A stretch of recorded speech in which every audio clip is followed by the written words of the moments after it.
Ini saking berkahnya usaha dakwah,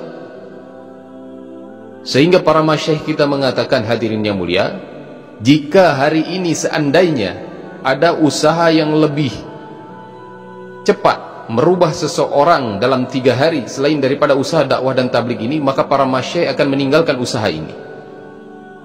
Tetapi sampai hari ini, hadirin yang mulia, belum pernah terdengar ada usaha agama yang merubah seseorang yang sangat bejat sekalipun dalam 3 hari berubah menjadi orang yang taat kepada Allah Subhanahu wa Ta'ala.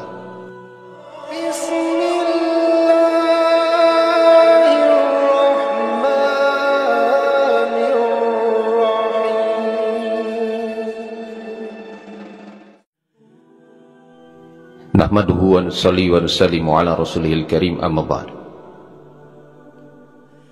Bapak-bapak, tuan-tuan, hadirin yang muliakan Allah Subhanahu wa Ta'ala, perkara yang paling penting dalam kehidupan kita ini adalah perkara agama, sehingga tidak ada satu perkara pun yang lebih penting melebihi daripada pentingnya perkara agama.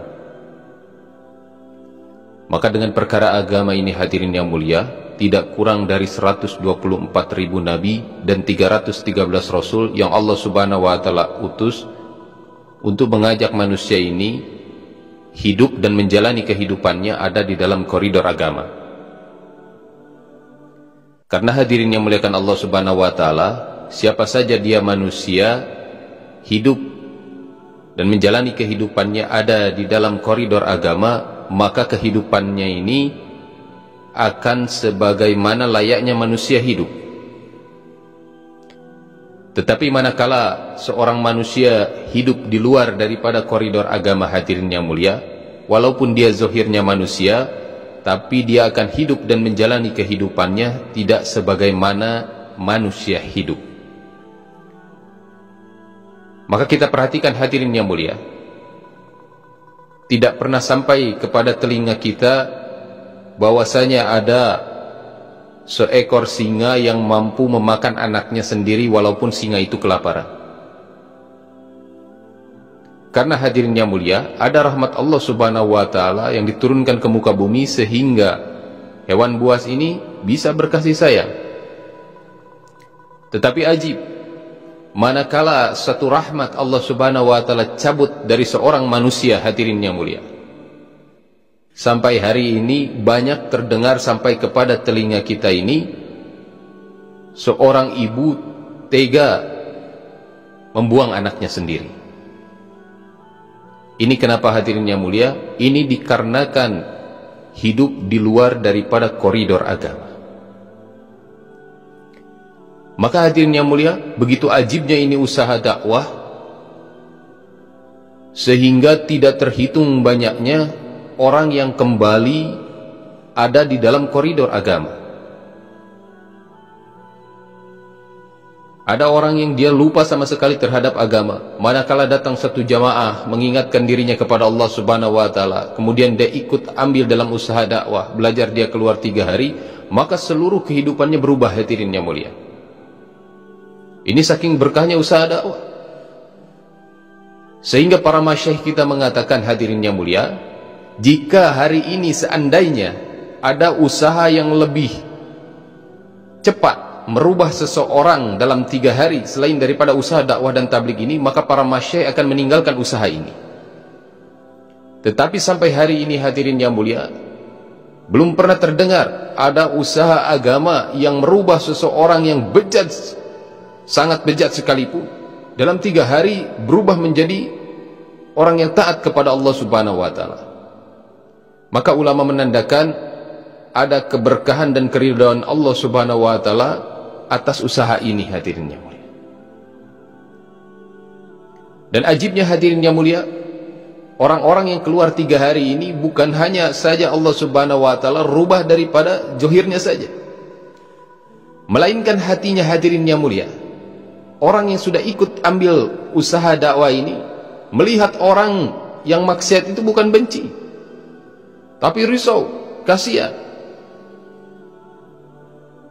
Lihat begitu banyak, hadirin yang mulia, anak-anak pang yang tadinya di jalanan, Masya Allah, tapi ketika mereka ditazkir, ikut ambil dalam usaha dakwah, hadirin yang mulia, kehidupannya seluruhnya berubah. Dan ajibnya hadirin yang mulia, kerisauan mereka setelah ikut usaha dakwah, risau terhadap sahabat-sahabatnya yang masih di jalanan. Mereka menangis setengah malam, mereka berdoa, kemudian besoknya dia mendatangi, hadirin yang mulia. Hari makin hari kita saksikan bagaimana, hadirin yang mulia, sudah tidak terhitung banyaknya ini anak pang yang Masya Allah menjadi ahli-ahli masjid. Luar biasa. Allah subhanahu wa ta'ala tidak pernah memandang zahir seseorang, hadirin yang mulia, tetapi yang Allah subhanahu wa ta'ala pandang adalah hati dan amalnya. Manakala seseorang ini mau berubah karena Allah subhanahu wa ta'ala, maka hadirin tidak akan ada yang mampu menahannya. Walaupun seluruh manusia memandangnya jelek, tetapi kalau kata Allah baik, selesai masalah, hadirin yang mulia. Bapak-bapak, tuan-tuan yang dimuliakan Allah subhanahu wa ta'ala, begitu dahsyatnya ini usaha dakwah, hadirin. Merubah seseorang dari kalangan maksiat menjadi ahli-ahli taat. Salah seorang teman saya, Masya Allah, tubuhnya dipenuhi tato sampai muka, hadirin yang mulia. Begitu juga dengan istrinya. Sebelum mengenal usaha dakwah, hadirin, keluar daripada rumah, orang-orang mengatakan na'udzubillah. Tetapi ketika hidayah, hadirin yang mulia, datang terhadap dirinya, dia mau meluangkan waktunya untuk keluar di jalan Allah subhanahu wa ta'ala selama 3 hari. Allah subhanahu wa ta'ala merubah dirinya, hadirin yang mulia. Ternyata yang ajibnya bukan hanya dirinya saja yang dirubah, melainkan istrinya, hadirin yang mulia. Dan alhamdulillah sampai hari ini beliau diistiqomahkan Allah subhanahu wa ta'ala dalam usaha dakwah bertahun-tahun, hadirin yang mulia. Dan ajibnya sekarang Masya Allah anaknya sudah di pondok tahfiz Quran, hadirin. Manakala keluar dari rumah sekarang bersama istrinya, orang-orang tidak mengatakan lagi naudzubillah, tetapi berubah perkataannya menjadi subhanallah. Ini, hadirin yang mulia, ketika Allah subhanahu wa ta'ala cinta terhadap seseorang, maka Allah subhanahu wa ta'ala ini mampu merubah pandangan orang lain, berubah 100 derajat terhadap orang tersebut, hadirin.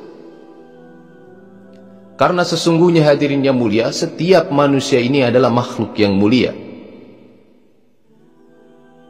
Manakala seseorang jatuh terhadap kemaksiatan, jangan dihujat, hadirin.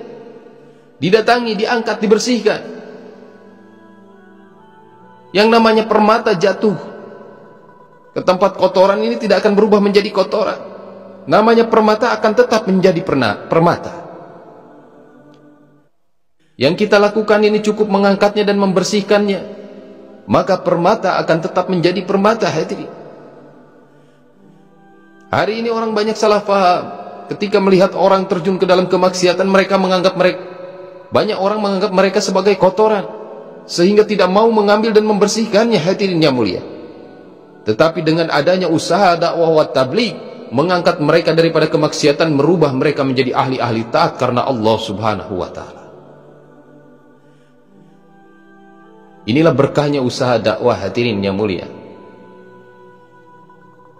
Ketika ahli-ahli maksiat, mereka nongkrong pinggir jalan, minum minuman keras, banyak orang-orang ahli masjid mengatakan, bahkan tidak sedikit yang mengejek daripada mereka.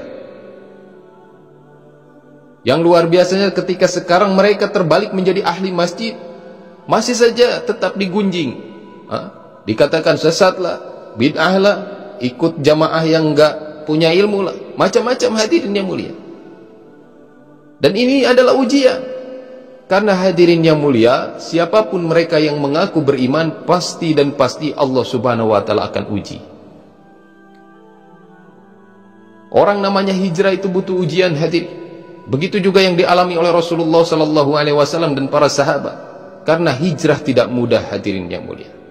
Tetapi manakala seseorang istiqomah dengan hijrahnya, maka hijrahnya satu saat akan menghantarkan dirinya kepada Allah subhanahu wa ta'ala, sehingga Allah subhanahu wa ta'ala ridho terhadap mereka.